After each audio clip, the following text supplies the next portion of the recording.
Hi, my name is Rick Conrad. This is What is Truth, and we're continuing our series Unmisinterpreting the Bible. Today looking at a couple of verses from Acts 2.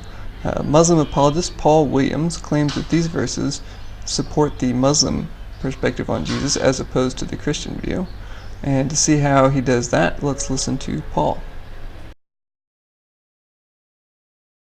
Also, biblical scholars have given us an understanding of the historical Jesus, which is incredibly similar to the Islamic understanding of Jesus. And a number of scholars, as I said before, have recognized this. Top Western scholars have said, yep, actually, what Islam teaches and what the earliest Christianity taught about Jesus is pretty much the same. And I'll just give you an example, just one example, from the Acts of the Apostles. The Acts of the Apostles is a book written in the New Testament that allegedly describes the activities of the apostles, mainly Paul actually, after Jesus had ascended into heaven.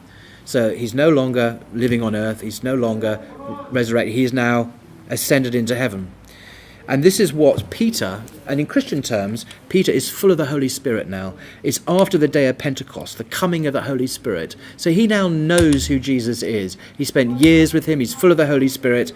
Who does he, Peter, the prince of the apostles, say Jesus is? Now we know the Christian answer. Jesus is the Son of God. He is God. He is God incarnate. What does Peter say? And I quote here from chapter 2, verse 22. This is Peter's words, allegedly. You that are Israelites, listen to what I have to say. Jesus of Nazareth was a man attested to you by God with deeds of power, wonders, and signs that God did through him among you, as you yourselves know. This man, and he continues. I think Paul almost read verse 23. It sounded like he started to read it and then he stopped himself.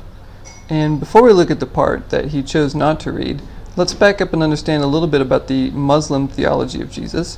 The Qu'ran actually does have a fair bit to say about Jesus, and one of its key teachings is found in Surah 4, verse 159, where it says, "They did not kill him, nor did they crucify him." Now what does Peter say? Continuing the same verse that Paul Williams was just reading, Peter says, "This Jesus delivered up according to the definite plan and foreknowledge of God, you crucified and killed by the hands of lawless men." So the very best passage that Paul Williams can find to show that the Muslim view of Jesus is found in the New Testament documents turns around and contradicts the Muslim view of Jesus so fast that Paul almost reads it by accident. And as for the verse that he did read, this text that's showing us a Muslim perspective on Jesus, what does it say? It says that Jesus was a man, which is of course what Christians do believe, and if you don't believe that Jesus was a man, you are a heretic. And then it says that God performed miracles through him, which is a perfectly acceptable way to formulate how Christ accomplished his earthly miracles. There's nothing in there that's embarrassing for Christians. And then there's obviously nothing in there that's particularly Islamic.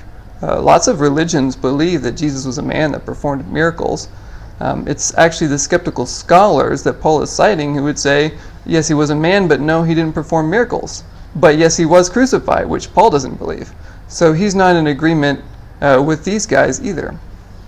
Jesus was a man through whom God did miracles. What other religion says that? Oh, Islam. The Quran says exactly the same thing, that Jesus did miracles by the permission and the power of God. It does not say that Jesus was God. And at the end of this long sermon, Peter says this, therefore, he concludes, let the entire house of Israel know with certainty that God has made this man both Lord and Messiah. That sounded like the end of the sentence, didn't it? It's not. The whole sentence goes, let all the house of Israel therefore know for certain that God has made him both Lord and Christ, this Jesus whom you crucified. So once again, it seems like Paul Williams is being very careful about which parts of this text he reads and which parts he omits. And that does not give me a good feeling that he's honestly interpreting the text. So Jesus wasn't Lord before God made him that, and he wasn't Messiah before God made him Messiah. So you think of that, and then you think of what traditionally Christians have believed about Jesus, that he is God incarnate, that he is the second person of the Trinity. No, he was a man through whom God worked miracles. So if God made Jesus both Lord and Christ, does that mean there must have been a time when Jesus was not Lord? Not at all, actually. It's not a contradiction to say that Jesus is Lord both by divine right and by the appointment of the Father. Those two are not in conflict there. And what Peter is trying to point out here is the contrast between how the Jews saw Jesus as a criminal and crucified him, whereas God the Father has exalted him to his right hand, calling him Lord and placing the nations under his feet. So here in Acts 2, these verses that Paul is reading for us, there's nothing in here that contradicts the Christian theology about Jesus. On the other hand, there is plenty that contradicts the Muslim view, a lot about the crucifixion, calling God the Father, everything in there about the Holy Spirit. None of that is in accord with Muslim theology. Now, it would be nice if we had something from Peter that was a little clearer about Jesus' divinity. It's implied in the section here, but how far would we have to search to find a clear statement on Peter's lips that Jesus is the eternal creator God? It turns out that you don't have to go very far. Let's just go to the next chapter, chapter 3, and we'll look at verse 14 here. Peter says to the crowd in the temple, "But you denied the holy and righteous one, and asked for a murderer to be granted to you, and you killed the author of life, whom God raised from the dead. To this we are witnesses."